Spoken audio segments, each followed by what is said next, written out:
ಇಂದೇ ಡೌನ್ಲೋಡ್ ಮಾಡಿ ಮತ್ತು ನಿಮ್ಮ ನೆಚ್ಚಿನ ಶೋಗಳನ್ನು ಆನಂದಿಸಿ.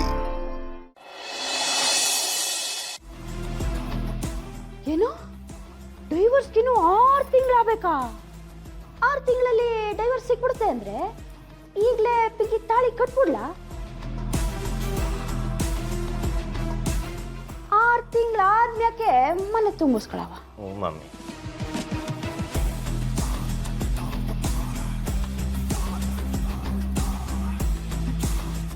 ಈಗ ಸಮಾಧಾನ ಆಯ್ತು. ಅವಳು ಡೈವರ್ಸ್ ಕೊಡ್ತೀನಲ್ಲ, ಮತ್ತೆ ಯಾಕೆ ವಿಷ ಕೊಡ್ತಿದ್ಯಾ? ದೇವಸ್ಥಾನ ತೀರ್ಥಕಲ್ಲ. ಅದೇ ಅನ್ಕಂಡೆ. ನಾನು ಡೌ ಮಾಡೋದು ಇಲ್ಲಿಂದ ಕಲ್ತೆ ಅಂದ್ರೆ ಇಲ್ಲಿಂದ. ಕೊಟ್ಟ ತಾಮೂಲನೇ ನೆನ್ಪಿಟ್ಕೊಳ್ದೇ ಇರೋ ಈ ಪ್ರಪಂಚ ಇನ್ನು ನಾನು ಕೊಟ್ಟಿಟ್ಟು ನೆನ್ಪಿಟ್ಕೊಡ್ತಾಳ? ಇಲ್ಲ, ಕೊಡೋದು ಕೊಡ್ತೀನಿ. ಇನ್ಮೇಲೆ ಮುಟ್ಟು ನೋಡ್ಕೋಬೇಕು, ಹಾಗೆ ಕೊಡ್ತೀನಿ.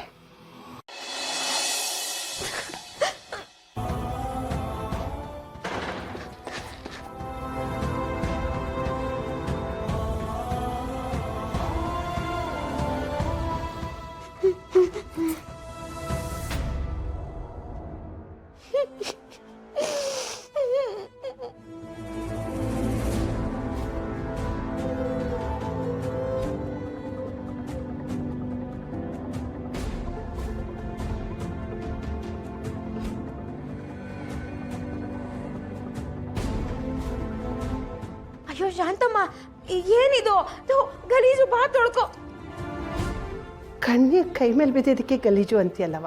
ಮನಸ್ಸಲ್ಲಿ ನೋವನ್ನು ಕೊಳಕಿದ್ರೇ ಕಣ್ಣೀರು ಬರೋದು. ಆ ಕೊಳಕನ್ನ ಯಾವಾಗವ ತೊಳ್ಕೊತೀಯ?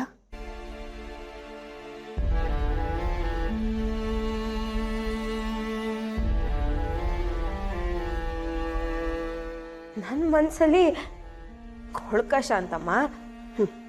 ನಮ್ಮಣ್ಣ ಮನ್ಸಾರೆ ಪ್ರೀತಿ ಹೇಗೆ ಕೊಡೋದು, ಮನಸ್ಸಲ್ಲಿ ಪ್ರೀತಿ ಹೇಗೆ ಇಟ್ಕೊಳ್ಳೋದು ಅಂತ ಕಲಿಸಿದ್ದಾನೆ ಹೊರತು ಯಾವತ್ತೂ ಕೊಳಕು ಗಲೀಜೆಲ್ಲ ಇಟ್ಕೊಳ್ಳೋದು ಕಲಿಸೇ ಇಲ್ಲ. ನೋವು ಕೊಟ್ಟು ಕಣ್ಣೀರು ಬರ್ಸೋ ವಿಷಯ ಎಲ್ಲ ಕೊಳಕೆ ಕಣವ. ಅಲ್ಲ ಶಾಂತಮ್ಮ, ನಂಗೆ ಇವಾಗ ಯಾವ ನೋವಿದೆ ಹೇಳು? ನಾನು ಆರಾಮಾಗಿ ಇದ್ದೀನಲ್ಲ. ಎಲ್ಲ ವಿಷಯ ಗೊತ್ತಿರೋ ನನ್ನ ಮುಂದೆನೇ ಇಷ್ಟೊಂದು ಸುಳ್ಳು ಹೇಳ್ತಿದ್ಯಾ? ಇನ್ನು ನೀನು ಆನಂದವಾಗಿ ಸಂತೋಷವಾಗಿ ಗಂಡನ ಜೊತೆ ಬದುಕ್ತಿದ್ಯಾ ಅಂತಿರೋ ನಿನ್ನ ಅಣ್ಣನಿಗೆ ಎಷ್ಟು ವಿಷಯ ನೀನು ಮುಚ್ಚಿಟ್ಟಿಲ್ಲ ಹೇಳು? ಮುಚ್ಚಿಡ್ದೆ ಇನ್ನೇನು ಮಾಡಲಿ ಶಾಂತಮ್ಮ? ಈ ವಿಷಯ ಏನಾರು ಅಣ್ಣಂಗೆ ಗೊತ್ತಾದ್ರೆ ಈ ಮನೆ ಒಂದು ಮಗನ ಮತ್ತೆ ಒಂದು ತಾಯಿನ ಕಳ್ಕೊಳತ್ತೆ. ಅದಕ್ಕೆ ನಾನು ಸುಮ್ಮನೆ ಆಗ್ಬಿಟ್ಟಿದ್ದೀನಿ, ಏನೂ ಹೇಳೋದೇ ಇಲ್ಲ. ಹಂಗಂತ ನೀನು ಗಂಡನ ಬಿಟ್ಬಿಡ್ತೀಯಾ? ಬಿಟ್ಟಿಲ್ಲ ಶಾಂತಮ್ಮ, ಬಿಟ್ಕೊಟ್ಟಿದ್ದೀನಿ ಅಷ್ಟೇ, ಬಿಟ್ಕೊಟ್ಟಿದ್ದೀನಿ. ಅಂದರೆ ನಿಮ್ಮಣ್ಣ ಸೋಲು ಒಪ್ಕೊಳ್ಳೋದನ್ನ ಕಲಿಸ್ಕೊಟ್ಟಿದ್ದಾನೇನು? ಸೋಲೋದನ್ನಲ್ಲ, ಸೋಲಲ್ಲಿ ಗೆಲುವನ್ನ ಹೇಗೆ ಕಾಣೋದು ಅಂತ ಕಲಿಸ್ಕೊಟ್ಟಿದ್ದಾನೆ ಶಾಂತಮ್ಮ. ಅಂದರೆ ಏನವ? ಸಂಸಾರದಲ್ಲಿ ಗೆದ್ರೆ ಮಾತ್ರ ಗೆಲುವು, ಸೋತ್ರೆ ಸಾವ? ಶಾಂತಮ್ಮ, ನಿಂಗೊಂದು ವಿಷಯ ಗೊತ್ತಾ? ನನ್ನ ಮನಸ್ಸಲ್ಲಿ ನಾನು ಯಾವತ್ತಿಲ್ಲ ಅಂತ ಗೊತ್ತಾಯ್ತೋ ಅವತ್ತಿಂದ ನಾನು ಬದುಕೇ ಇಲ್ಲ. ಅಂದರೆ ಇನ್ನೊಬ್ಬರ ಮನಸ್ಸಲ್ಲಿ ನಾವಿಲ್ಲ ಅಂದರೆ ನಮ್ಮ ಬದುಕಿಗೆ ಅರ್ಥ ಇಲ್ಲ ಅಂತನಾ? ಅಯ್ಯೋ ಶಾಂತಮ್ಮ, ಸೀನಾ ನಂಗೆ ಇನ್ನೊಬ್ಬ ಯಾರೋ ಅಲ್ಲ. ನಮ್ಮಣ್ಣ ಅದ್ಯಾರೋ ಕಂಡವ್ರ ಕಾಲಿಗೆ ಬಿದ್ದು ನಿಮ್ಮ ದಮ್ಮಯ್ಯ ಅಂತೀನಿ, ನಿಮ್ಮ ಮಗನ ನನ್ನ ತಂಗಿಗೆ ಮದುವೆ ಮಾಡ್ಕೊಡಿ, ಹಣದ ವ್ಯವಸ್ಥೆ ಮಾಡಕ್ಕೆ ಒಂದು ಸ್ವಲ್ಪ ಕಾಲಾವಕಾಶ ಕೊಡಿ ಅಂತ ಬೇಡ್ಕೊಂಡ್ಮೇಲೂ ಕಾಲಕ್ಕೆ ಬಿದ್ಮೇಲೂ ಕಣ್ಣೀರು ಹಾಕ್ತಾ ಕೂತಿದ್ ನನ್ನ ಹಸೆ ಮಣೆ ಮೇಲೆ ಬಿಟ್ಟು ಹಾಗೆ ಹೋದ್ರಲ್ಲ. ಅಂಥವ್ರ ಮುಂದೆ ತಲೆ ಎತ್ಕೊಂಡು ಓಡಾಡೋ ಹಾಗೆ ಮಾಡಿದ ದೇವ್ರು ಶಾಂತಮ್ಮ ಅವನು. ನನ್ನ ಜೀವನದಲ್ಲಿ ಕಾಲಿಟ್ಟಿದ್ದಾನೆ ಅನ್ನೋದಕ್ಕಿಂತ ಜಾಸ್ತಿ ನಮ್ಮಣ್ಣ ಊರವ್ರ ಮುಂದೆ ಎಲ್ಲ ತಲೆ ಎತ್ಕೊಂಡು ಓಡಾಡೋ ಹಾಗೆ ಮಾಡಿದ್ದಾನೆ ಅನ್ನೋದಕ್ಕೆ ನಂಗೆ ಅವನ ಮೇಲೆ ತುಂಬ ಗೌರವ ಇದೆ ಶಾಂತಮ್ಮ. ಅದೊಂದು ಕಾರಣ ಸಾಕು ಶಾಂತಮ್ಮ ನನಗೆ. ಅವನು ಏನು ಹೇಳಿದ್ರು ಅದನ್ನೇ ಮಾಡ್ತೀನಿ ಶಾಂತಮ್ಮ. ಇವಾಗ ಸ್ವಾತಂತ್ರ್ಯ ಕೇಳ್ತಾ ಇದ್ದಾನೆ ಶಾಂತಮ್ಮ, ನಾನು ಕೊಡ್ತಾ ಇದ್ದೀನಿ. ತಪ್ಪಾ? ಅಯ್ಯೋ ಹುಚ್ಚಿ, ನೀನು ಕೊಡ್ತಾ ಇರೋದು ಸ್ವತಂತ್ರ ಅಲ್ಲ, ಇಡೀ ಊರ ಮುಂದೆ ನಿಮ್ಮ ಅಣ್ಣನ ಮುಖ ನೋಡಿ ನಕ್ಕು ಆಡ್ಕೊಳ್ಳೋರಿಗೆ ಆಹ್ವಾನ ಕೊಡ್ತಾ ಇದೀಯ. ಒಂದು ವೇಳೆ ನೀನು ಅನ್ಕೊಂಡಂಗೆ ಮಾಡಿದೆ ಅಂತ ಇಟ್ಕೋ, ಸೀನಾ ಪಿಂಕಿ ಜೊತೆಯಾಗಿ ಊರು ತುಂಬ ಓಡಾಡ್ತಾರೆ. ಆಗ ನೋಡಿದ ಜನ ರಶ್ಮಿ ಗಂಡ ಯಾವಳನ್ನೂ ಇಟ್ಕೊಂಡವನೆ ಅಂತ ಮಾತಾಡಕ್ಕಿಲ್ಲ.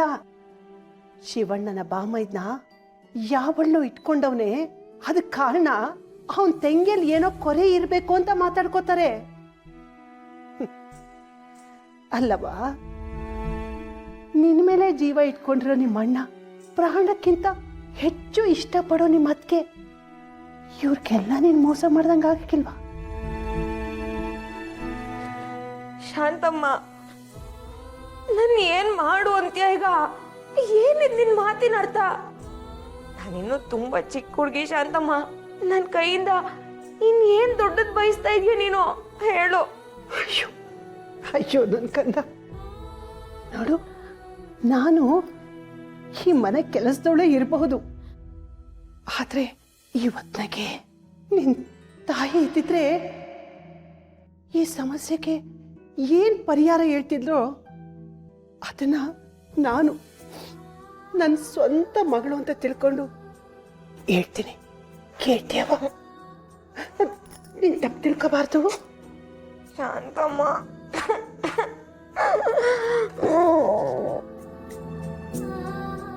ಅಲ್ಲೇನು ಹೇಳ್ತೀಯೋ ಹೇಳು, ಇದನ್ನು ಕೇಳ್ಬಿಡ್ತೀನಿ. ರಶ್ಮಿ, ನೋಡವಾ, ದಾಂಪತ್ಯ ಅನ್ನೋದು ನಮ್ಮ ಮನೆ ದೇವ್ರ ಮನೆ ಇದ್ದಂಗೆ. ಅದರಲ್ಲಿರೋ ದೇವ್ರು ನಮ್ಮದೇ ಆದರೂ ಕೂಡ ಅದು ನೋಡಕ್ಕೆ ಊರಿನ ಜನ ಎಲ್ಲ ಬರ್ತಾರೆ. ಆಗ ನಾವು ಖುಷಿ ಸಂತೋಷನ ಹಂಚಬೇಕು. ಅದೇ ಅವ್ರಿಗೆ ತೀರ್ಥ ಪ್ರಸಾದ ಇದ್ದಂಗೆ. ಒಂದು ವೇಳೆ ಅದು ಸಿಗ್ಲಿಲ್ಲ ಅನ್ಕೋ, ಮಾತಾಡ್ಕತಾರೆ. ಅಷ್ಟೇ ಅಲ್ಲ, 400-500 ಮನೆ ಇರೋ ಈ ಹಳ್ಳಿಯಾಗೆ ಅದೊಂದು ಮಾತಾಗಿ ನಿಲ್ತತೆ. ನಿನಗೆ ಕೆಪ್ತಿ ಆಯ್ತಾ? ಜಾತ್ರೆಯಲ್ಲಿ ಮಕ್ಕಳವ ಏನ್ ಹೇಳವಳೆ? ಕೈ ತುತ್ತು ದಾನ ಮಾಡಬಹುದು, ಕೈ ಸಿಕ್ಕಿರೋ ಪ್ರಸಾದನಲ್ಲ. ಅನ್ನ ಎಲ್ರಿಗೂ ಸೇರಿದ್ದು, ಆದ್ರೆ ಪ್ರಸಾದ ನಿಂದು ಮಗಳೇ. ನೀನು ಅವಳು ಮಾತು ತಪ್ಪಿದ್ರೆ ಮಕ್ಕಳವನ ಮಾತು ಮುರಿದಂಗಾಗಕ್ಕಿಲ್ಲ, ಅವಳಿಗೆ ಮೋಸ ಮಾಡ್ದಂಗಾಗಕ್ಕಿಲ್ಲ. ನಾನು ಒಂದು ಮಾತು ಹೇಳ್ತೀನಿ ತಿಳ್ಕ, ಸೀನಾ ಯಾವತ್ತಿದ್ರು ನಿನ್ ಗಂಡನೆ, ನೀನ್ ಯಾವತ್ತಿದ್ರು ಸೀನನ್ ಹೇಳ್ತೀಯ. ನೀವಿಬ್ರು ದೇವರು ಮಾಡಿಸಿದ ಜೋಡಿ. ಇದನ್ನ ಕಿತ್ಕೊಳಕ್ಕೆ ಯಾರಿಂದನೂ ಸಾಧ್ಯ ಇಲ್ಲ. ಬೇಡ ಕಣವ, ಬಿಟ್ಕೊಡ್ಬೇಡ.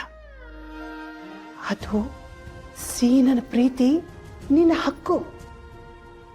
ಮತ್ತೆ ನೀನು ಅದನ್ನು ಪಡ್ಕೋಬೇಕಾದ್ರೆ ನಾನು ಹೇಳ್ದಂಗೆ ನೀನು ಕೇಳು. ಬಾಯ್ಲಿ.